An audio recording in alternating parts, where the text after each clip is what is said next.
So right now, what I'm doing is scraping the binding. I think the color is pretty satisfactory. I like the appearance of the way that the shading is, but I have to remove all the excess finish that's sitting on top of the binding. And this is kind of how I do it. Take a razor blade and I'll carefully scrape away. It's the kind of task you can't really go too quickly.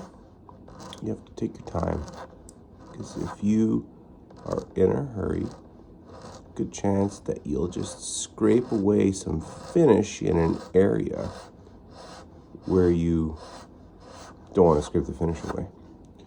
Now I can see that there's a couple little spots here on the corners there, so I can scrape that away a little with the razor blade. I'll go over later on with a fine sandpaper. Like this is some 320. You don't want to have a big piece, nice little piece like this later on, and I'll very carefully get rid of any scratch marks. Now, some of the old scratch marks from when I was scraping the binding flush from the building process, the construction process, some of those scratches got filled with either dye or the tinted top coat. And I want to make sure that I remove all of that. And the neat thing with a finish like this is if you wish to make the mandolin look like it's brand new and fresh, you can by putting a clear coat on top of it. Or if you want to give it a little bit of a vintage flair, you just, like I said in the previous video, you can just add that vintage amber hue. Now, always think about the way that things are going to age too, right? Let's just say we add that vintage amber hue right now. Well, in time, whether it's waterborne or nitro, it's going to age in the way that it shall. Can't really change that. So if you have, especially a relict nitro finish, well, I'll tell you, I've seen a lot of guitars that were relic 20 years ago, and they look weird now because they're so dark compared to anything else. They look beyond the darkness of a 1930s guitar, right? Because it's like a relic. It's a relic guitar that was kind of prematurely relic. So it's I don't know if it's not necessarily the greatest idea, but it is cool. So I'm going to change position here so you can see better. That light behind me doesn't help. So here I've got more binding here. Let's see if I can scrape this in a way that you can see. This is just so you can get an idea. Yeah, never want to relic something too much. Maybe relic it so it looks like it's just barely reliced. So it's like a mint condition vintage instrument. But that is a tricky thing, that the vintage amber tone, what happens in 30 years when it actually has a little bit of reaction to the ultraviolet rays that it's been exposed to. Suddenly it's dark. So you gotta make sure you just very cleanly remove that finish. And if you watch those videos of the people in factories doing this kind of thing, I tell you, they are fast. They are very fast. But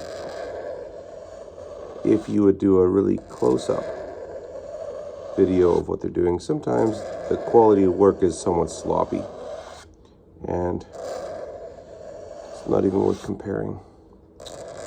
The first celluloid binding guitar I built was a copy of my grandpa's 51 018, and it was I made an 028, so rose it back and sides with ivoroid binding, and I had never scraped it before. I had always scraped the wood binding, so I thought it's plastic and be a little softer, a little smoother. And my thumb, right, or not my thumb, this is my index finger, right here, I really did a number on it. I scraped the whole guitar without realizing that the binding corner was cutting into my skin. So just be careful, eh? Don't get hurt. I never want anybody to get hurt. So now, anything else remaining here, I'll sand. I wanted to show you the corners. It's kind of a cool little spot. The corners, because the corners are bone. Some people will use, actual elephant ivory or other endangered things. I try not to use anything that's endangered. Let's just try to save the world if we can, rather than add to the chaos, right? So, what I'm going to do, see if we can scrape this clean, eh? Let's see how that looks. I gave myself a little black veneer.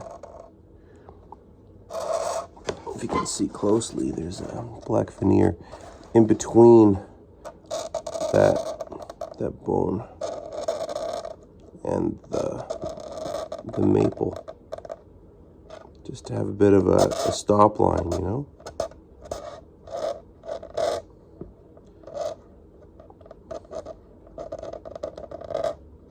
And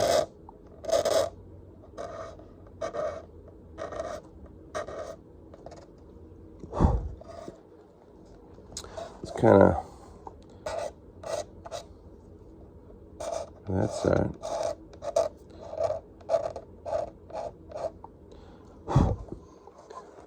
That's not too pretty good.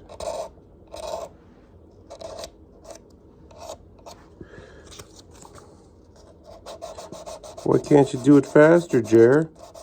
Why don't you hurry up? Well, can't rush a mandolin. Just can't. Wanna play a garbage mandolin? Wanna play a good one? See, so I'm just focusing on the bone. The bone's pretty much clean. There's a little bit there, but I'm gonna do this other section here now. Let's see if we can get it so it's easily visible. Can you see that line? There's the video. There's the veneer.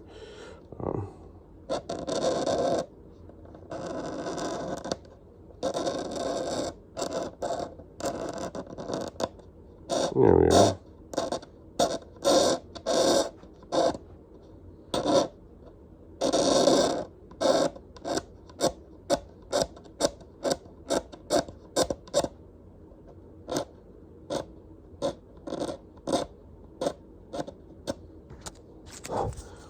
See if we can clean that up. Remember, like, before you can clean up, or before you can add any clear, any sealer onto this celluloid or onto the bone corners here, you have to make sure that they're clean.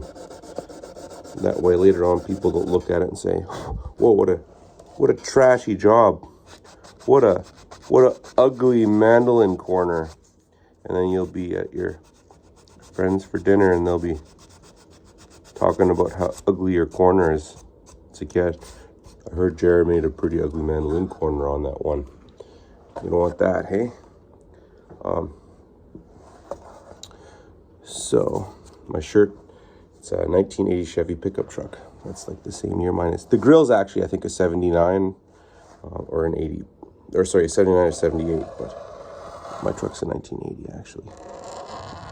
Even though it has a 73 grill.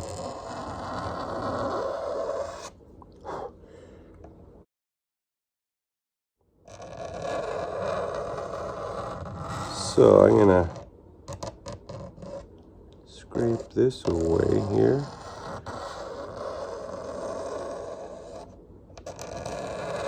And that's the scraping method. There's no point in me showing you any more of this, you know what I'm saying? So I'm going to keep on scraping and preparing. Once it's all scraped, I'll put a few coats of clear on it. Probably do 3 or 4 today, 3 or 4 tomorrow, and that should be enough.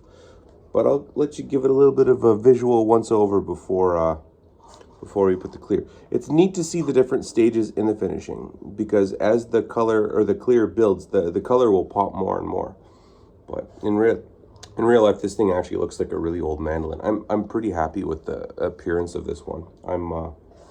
Yeah, I want to keep it myself, but you know, can't do that all the time. This is kind of a neat little spot. It's the inside of the scroll here, you see? And when I carve it, try to have it so the angle of the top of the binding matches the angle of the inside of the top of the scroll there. So I can carefully and somewhat easily remove that color.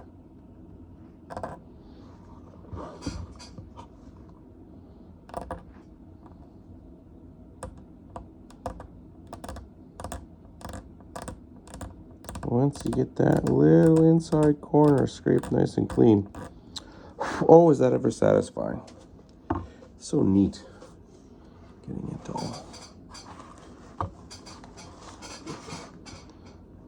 See if I can do it in a way.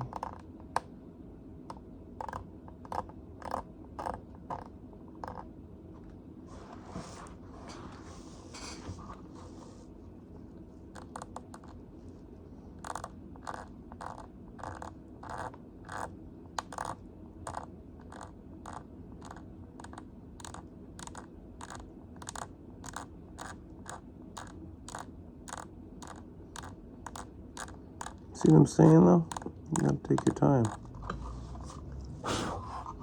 So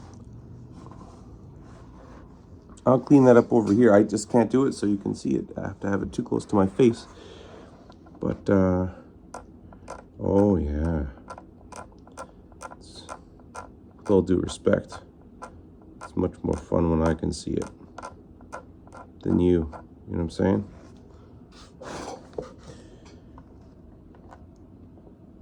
My hand's in your way now, but I'm getting that little corner all met up.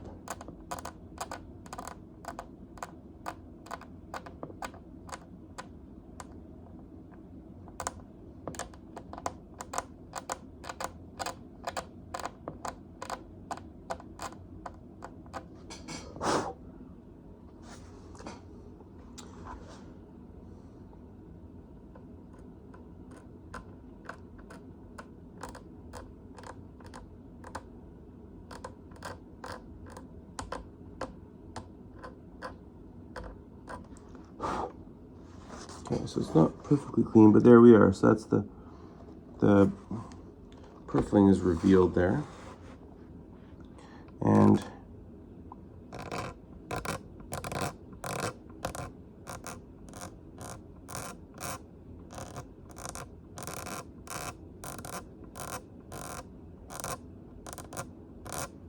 one other thing is the razor blade. See, I got a broken one there. Kind of helps.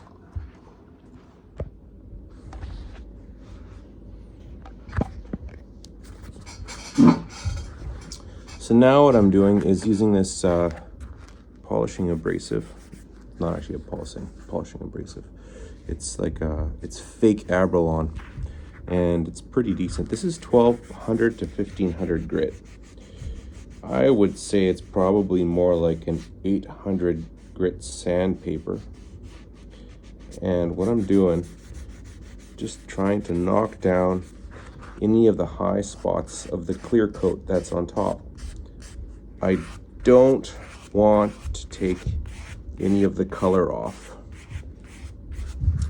And then I'm going to add another coat of clear.